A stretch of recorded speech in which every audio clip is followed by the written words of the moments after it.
The Rhinelander Hodags boys basketball team took on the Medford Raiders in the home opener here at Jim Miazga Gymnasium tonight.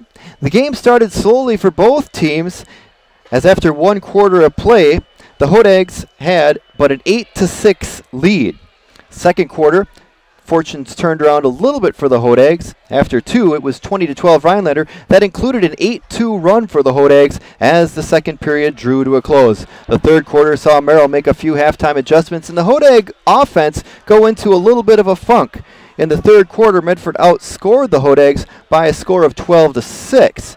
However, some adjustments as the fourth quarter began saw Shane White catch fire for the Hodags as he put up 15 fourth quarter points for a total of 27 on this, his 18th birthday, giving the Hodags 21 points in the fourth quarter to Medford's 15, and the Hodags ultimately prevailed by a final score of 47-39. The Hodag defense kept Medford star John Keefe in check throughout most of the ball game. He was held scoreless in the first half and only scored his points in the third and fourth quarter. After the game, we had a chance to catch up with head coach Derek Lemons. And coach, let's talk about this one. This one had to feel pretty good for your first conference win of the season. It should, but it really doesn't. I mean, we're 4 games in and we're still making the same mistakes. At some point, we just have to correct these. Otherwise, we are going to underachieve. Coach, let's talk about this a little bit. A very low-scoring first half, first quarter, and I think that's what you're kind of alluding to there. Only 8 points in the first quarter, 12 in the second quarter. What was Merrill doing?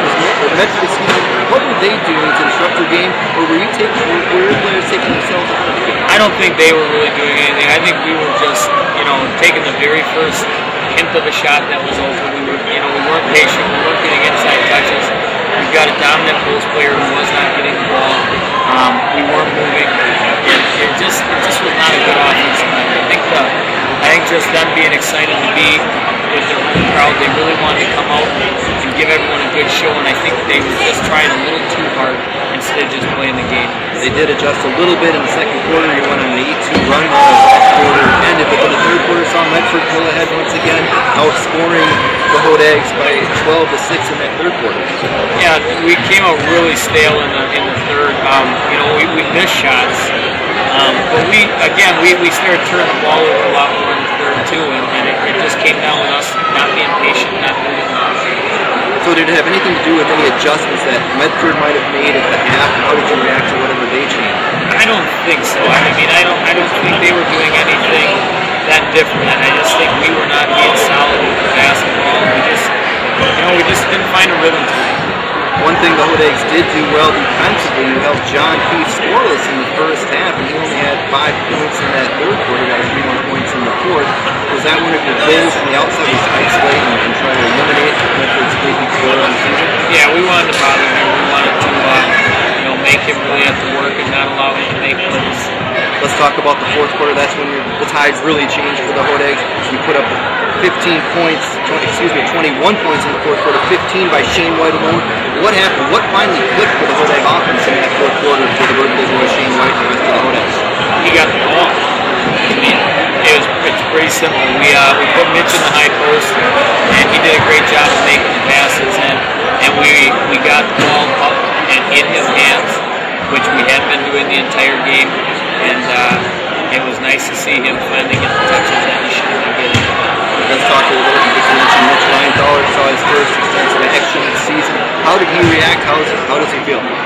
He says he feels all right. He looked all right. He was stepped slow yet, and he's only been playing for about 4 days now. So he's by no means at the same place where everyone else is. But I felt like he gave us some very good minutes, and I felt pretty comfortable with him. I played a lot more than I thought I would. We also saw a little bit of action from Darren McGuire. Hadn't seen him since the Scranton game. What does he bring to his team? Defense. Tyler gets in trouble like that. He's that second energy player. Coach, any final thoughts on how this one kind of ended up for you? Ended up on the positive side, but like you said, some things to work on before your next game, which is back here Tuesday night against Stevens Point in non-conference action. Yeah, like I told the guys, I said, I'm frustrated, but you know what, we're 4-0 frustrated, so we have to at least look at that and be happy that there hasn't been any damage and we've been able to survive it. But we just need to need to lock down and get better. All right, Coach, thanks for your time. Congratulations on victory nonetheless, and we'll be talking to you before Stephen Point. Thank you. All right, where's the head coach?